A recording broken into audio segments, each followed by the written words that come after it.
Yo, people, welcome to the Red Pitch Podcast with myself, Cav, and Scance. How you doing, bro? Yeah, not bad, man. Not bad. Football's back, so good. Yeah, man. Finally, the international break is finished, man. But before United be back again. Oh, what? 4th of October, whatever it is back or something like that. That's what I'm saying. So, yeah, man. Less than a month, I think. Till the Crazy. But they said good thing about next season. I don't know if you heard today. They said next season they're gonna sandwich the September and October fixtures into one. So basically, we'll probably be without Prem games for about 3 weeks or so, I think. Yeah, to be honest with you, that sounds a lot better, man. This like playing 3 games and then international break and then playing another 3 games, then international break again. And we got 3 this year as well, innit? So we got 2 more to go. Yeah. That's what I'm saying, man. It's just long, but listen, man. Let's get into Liverpool game first. Obviously today, Liverpool beat they won 1-0 against Burnley, and I predicted 4-0 before the game.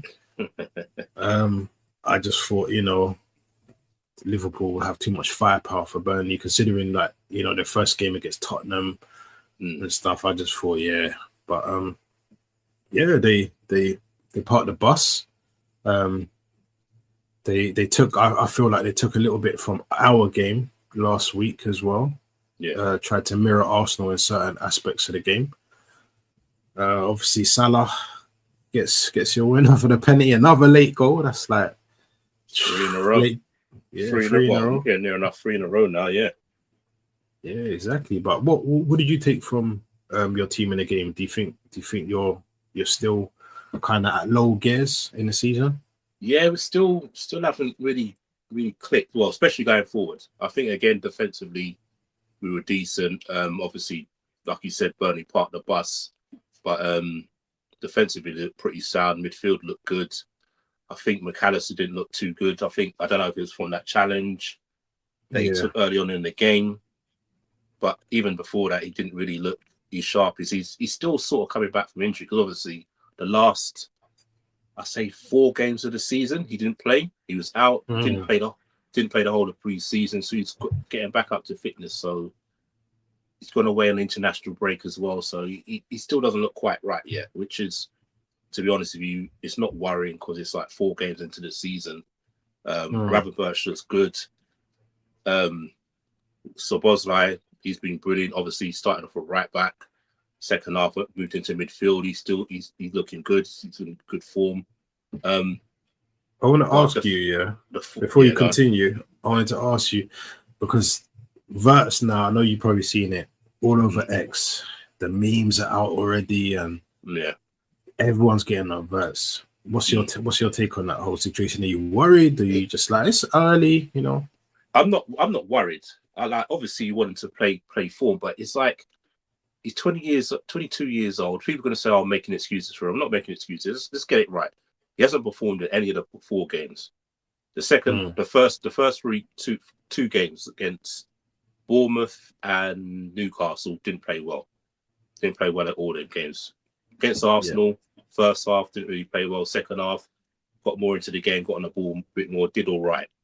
Again today, he's on the ball a lot, didn't really do much. Is that down to the formation? Is that down to Burnley parking the bus? Was he mainly brought in for these games to break down low blocks? He did do well, but again, would he have done better if Isak was there? Because Isak would make runs in behind, where Etitike was sort of like dropping deep, trying to pick up the ball. So, dropping into his space, so to speak. This is what I'm saying. So when Isak's there, is he going to play well? He's not used to playing Mo Salah. Mo Salah's more used to getting the ball and being the man dominating the ball, where Vert seemed to be doing that. So am I worried? No. It's 4 games in the season. Like, rival fans are going to do this. Like, trust me. I got my godson messaging me. Oh, look, Wirtz has played 4 games and Simmons has come in and played and got 1 assist already. Yeah, and what does that mean? Like the season's 38 games, 60 games. So if you're counting what's it called, cup games. So no, I'm not going to get worried after 4 games. I'm not. And you've won every game, so this is what I mean. We're not playing well, and we've got 4 out of 4, and everyone can see we're not playing well. So when it clicks now, and then he starts performing, what's people going to say? Oh, well, he's expected to do that anyway. So what are you talking about? So it's just rival fans, man. The same with Gyökeres. You get what I mean? The guy's got what was it? Was it 3 goals in 4? 3 and 4 games, yeah. There you go. You get what I mean. But people are still saying, "Oh, he's this and that." So it's just rival fans, man. At the end of the day, it's like what you believe in. Innit? Everyone's got their own opinion. Like I don't mind people giving me football opinions, but when people go on this like banter stuff, I'm like, yeah, whatever, man. Send me these memes, send me whatever. But come when he starts performing well, you're not going to see in these memes, and all you're going to hear from people is, "Oh, well, that's what you expect them to do. That's what you paid the money for." So there's no winning. So we're not playing well. Let's have it right. We keep getting these late goals. We're not playing well, but at the end of the day, if we're playing like this and getting points, what is there to complain about? At the end of the day, now if we drop points today, then criticize everyone because no one played. None of the front 3 played well. Let's get it right. Salah was again poor. Gakpo was okay, but it's like you know what he's going to do: cut inside and shoot, or drift it to the back post. Etitike had 1 or 2 good touches. Someone should have scored when he played across the box. No one was there for a little tap in. Kirkes again. Kirkes had a poor game. Poor dive for him. Deserve a booking for that. And then had 1 or 2 challenges after that. So very smart play from Slot. Took him off. 39 minutes. Said, look, you're going to get a red card here. Like you're coming off. Now, how many managers have done that and waited? You get what I mean? So he's a young kid. You saw how well he did last year at Bournemouth, but it's totally different playing at Liverpool. Bournemouth, he could probably play with a bit more freedom. Like, and that's no disrespect to Bournemouth because you see how well they're doing this season. There's a whole different level stepping up to Liverpool. Definitely, and you lot are the champions, so your players are going to be more scrutinized. And for the fact that you have spent so much this window, fans are going to nitpick at your players a bit more than they would on another season. So, do you think you guys could do an invincible season? Do you think you're capable of having an invincible season? Nah, I don't think so, man. It's too many games, man, and you just know there'll be a game like when we absolutely pepper a team and we lose 1-0. Get what I mean? You can just see it happen. It'll be at Anfield. Happened to us last season against Nottingham Forest. All over it. And then bang, they hit us on the counter and they scored that 1 goal we couldn't score. So I think that's just way too difficult to do. There's too many games. Way too many games, man. Too many variables. So at the end of the day, just get your wins, build up the points at the end of the day, man. While we're performing bad, like you said, we're performing bad. We've got 4 out of 4. Build up the points. Just build up the points as it goes along. The play and the form will come because people got to realise, you keep saying we spend all this money, which is correct, but they haven't played together. Like Salah hasn't played with Wirtz for 2 years. So he doesn't know how he performs. So that's what people got to realise. Like a lot of people today as well saying that, why did Isak come? He should have been there. This is a perfect game for him, blah, blah, blah. But then when you listen to Slot's interview after the game, he explained the situation perfectly. He goes, it's better to him to get a full training session in instead of coming on for 20 minutes. Those 15, 20 minutes is not going to build up his fitness. He stays back at Anfield and does a proper 2-hour session. And he said, he should get 20. He can get 45 minutes on Wednesday, or he can get 45 minutes on Saturday against Everton. And I think you lot got the firepower anyway. Like it's not like you needed him. If it was a thing where you didn't have no centre forwards, then okay. But you got so much firepower. Like it's just a case you don't need to rush him. Like just let him slowly come in and kind of get used to the team. And he's had a hectic summer, man. He's had a hectic summer. Do you know what I mean? He hasn't hardly played. Just played 20 minutes for Sweden. The other thing, and that's the first time he's played since when, May. Yes, well, not even before May, because he was injured before the season finished as well. Yeah. So and his first those are his first full weeks of doing team training. Yeah. So you said, what like Slot said on Friday in his pre-match press conference, you signed him for 6 years, not 2 weeks. Exactly. So, it's true. It's true. Build him back up. Yeah. Is there anyone in the team so far this season that you think isn't quite looking up to speed yet, and you want to see more from? I'd say McAllister, obviously Salah,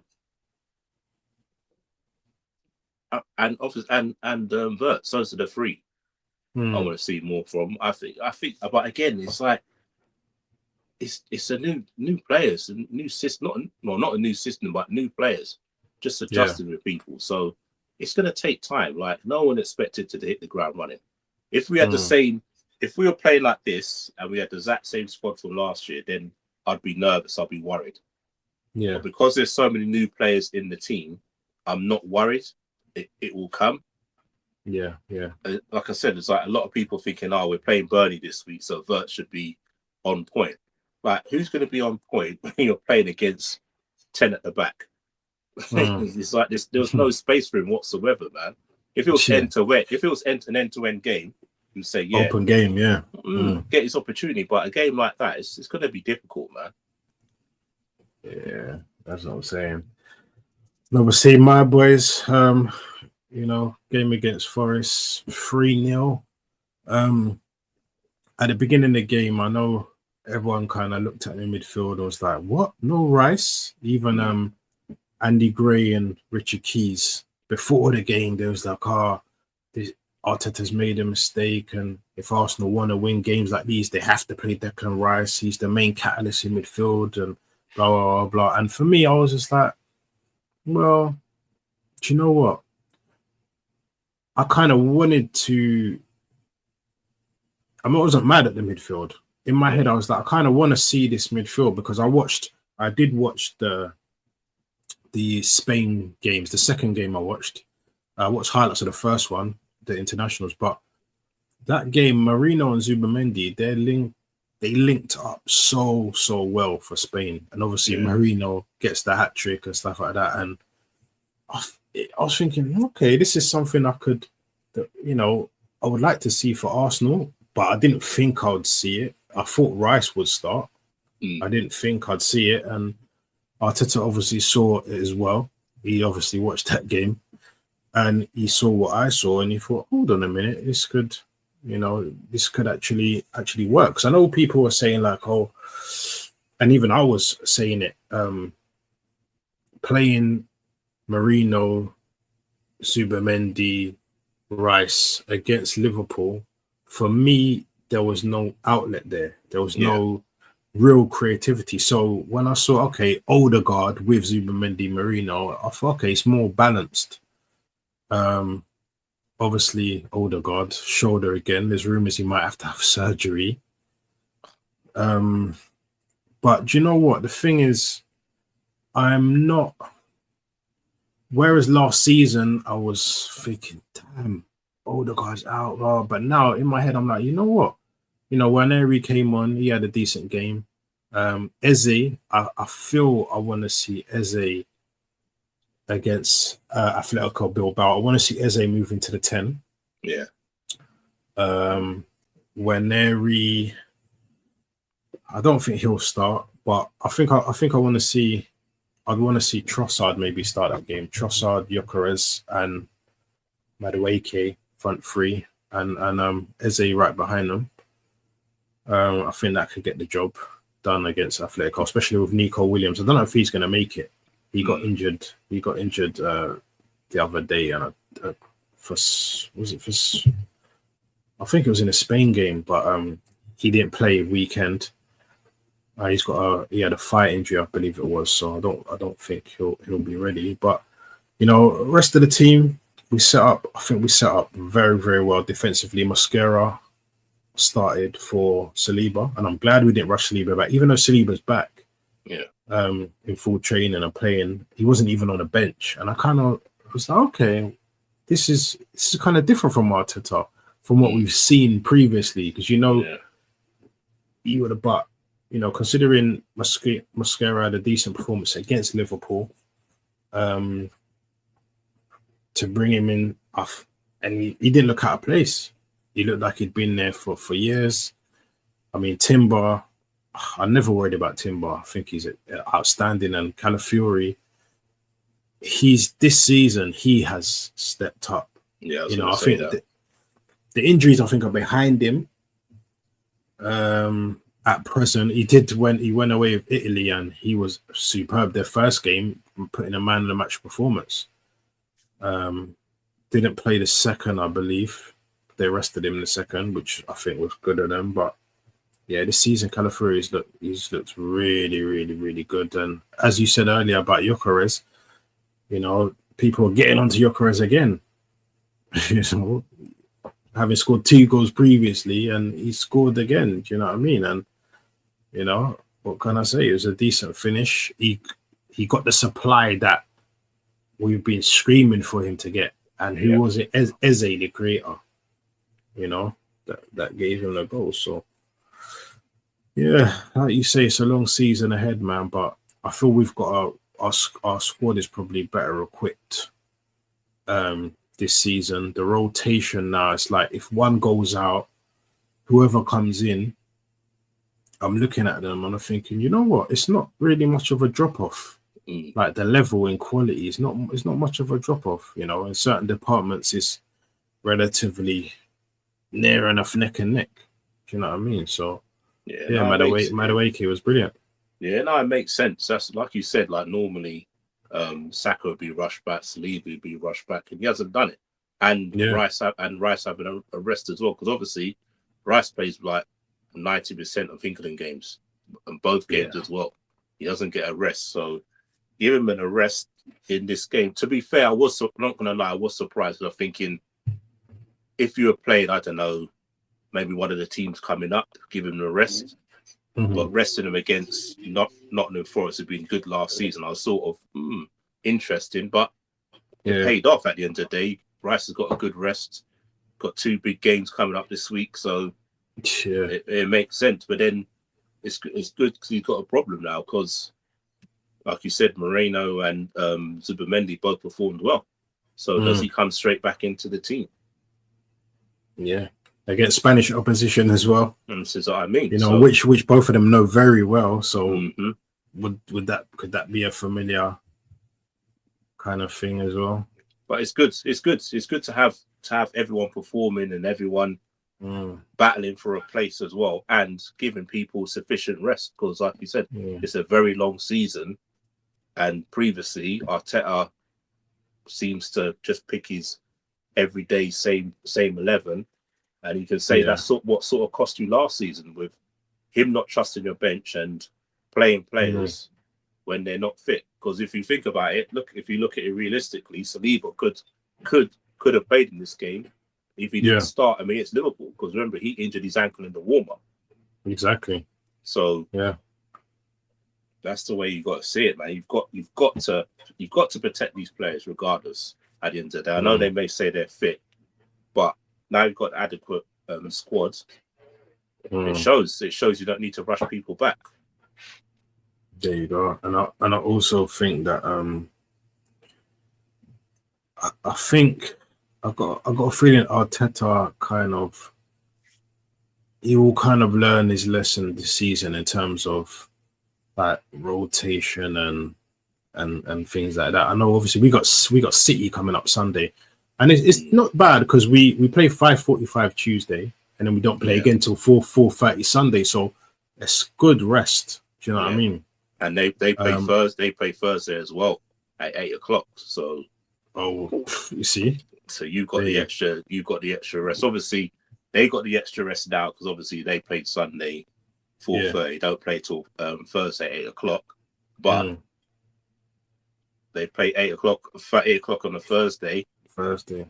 Friday, they're probably going to travel down to London on Saturday evening, so they're not really going to have a training session. So so it's a disadvantage for them this way round. You get what I mean? Exactly. So, and it's it's the best opportunity to play them as well. Even I don't even look at City no more, and City they're a damn good team. Yeah. I'm not gonna deny that, but when I watch them these days, I don't look at them and have that kind of fear I had before. Yeah. Do you know what I mean? I think I look at them, I think we can go toe to toe with these guys. Yeah. Do you know what I mean? And it's gonna be an interesting game. Obviously, after we beat them 5-1 at home last season, they're gonna want some sort of revenge. They ain't gonna want that to happen again. Obviously, it's gonna be a totally different team or attacking opposition they're going to be coming against, I should say, this season. And depends on their injuries as well. Depends on their injuries as well, because they seem to be picking up a lot of injuries. A lot of injuries at the start of the season, man. And they've got a tough game as well. Napoli at home. De Bruyne coming back. Conte is their manager, so it's going to be a tough game for them. It's not going to be an easy game, man. Yeah, it's gonna be tough. That's gonna be a tough game, man. I feel. Do you know what? I don't know why. I feel that because Odegaard's out, I got a feeling he might go with the same midfield against Liverpool. But start Eze on the left. I don't know why. I've got a feeling he could go back for that same midfield. But I think he will with that midfield. But I'm sure we'll have a preview for that game before the weekend. So, but I think you're right. I think he'll give it a go. Even though I want Eze in the 10, man. I want Eze in the 10 in the pockets, really creating, man, because the way he was gliding past like some of the Forest guys, man. He's different. Like, different class, man. It's just to me personally, and this is no thing. I think he'll be wasted out on the left in the Arsenal formation, in the Arsenal system. Not that he won't get his opportunity, but because of the left winger has to do so much work. You see what's happened to Martinelli. Regardless, I know Martinelli and Eze are two different type of players. Eze is more of a silky player, but I think in the system, I don't think he's going to be so effective, especially a game like that as well, like a tight game against Man City. He's going to be asked to do a lot of work tracking back. And exactly. I think he can lose too much of his talent doing if he does that. Yeah, man. I'm praying he gives him a midfield role, midfield, like just roaming, man. Even if he does start on the left, I hope he's not like against Forest. I feel like he was kind of just secluded on that left a bit. I want him to give a bit of more of a free roam to come inside, and especially in the first half, you can see him. So first half he was really quiet. Like a lot of it was the usual going down the right hand side. Odegaard just using Madueke. You get what I mean? Don't get me wrong. Madueke had a good game. Let's be fair to get a good game. But if you think about it, he was coming up against a centre back playing left back. So you expect him to have a good game, even though he did have a good game. But you can't go too much into it and say, "Oh yeah, he was brilliant." But because like I said, he's coming up against a centre back playing left back. But he had a good game, man. He's done well. He's a lot of Arsenal fans now are changing their tune. You get what I mean? Was it 500 people petitioned to get him out petitions and all that? Yeah, crazy. And now everyone's like, oh, hold on a minute. That's what I'm saying. You know what I mean? But again, he's always had it in him. But it's like we said. If he came in as like the last minute of the window, I don't think that he would have had those people like complaining too much. Is because of the position when he came into the window. You get what I mean? If he came in after Eze and stuff like that, people are like, oh yeah, not a bad backup. Yeah, like me, obviously at the time, I wanted Kudus over Madueke, and I still think Kudus is a better player. Oh yeah, all day. Because that's the kind of level I was thinking. We need to be getting that level of player.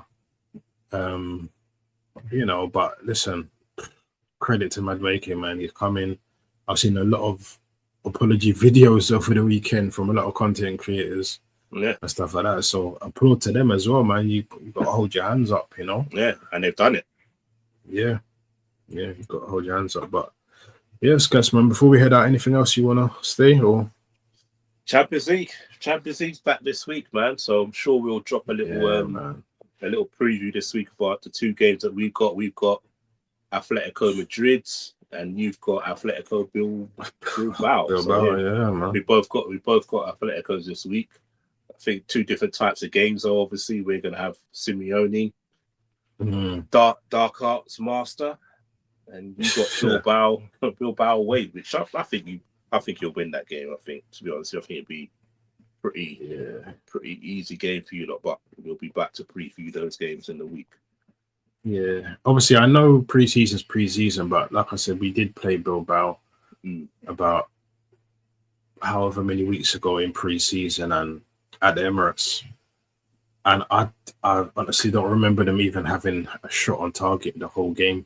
We played in preseason and beat them twice on the same day. Yeah, I remember that. Yeah, so and obviously, like I was saying, Nico Williams, he's out injured at the minute. Whether he'll be back by Tuesday remains to be seen. But obviously, he's their best player.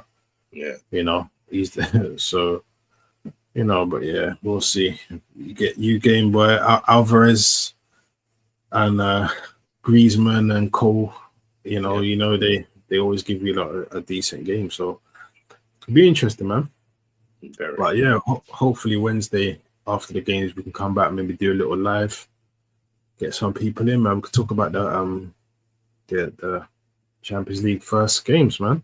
Yeah. All right then, bro. Easy. Well, bless up, man. And everyone like, share, subscribe. Me and Scats will be back this week, man. Watch out for the videos, man. Coming thick and fast. Bless.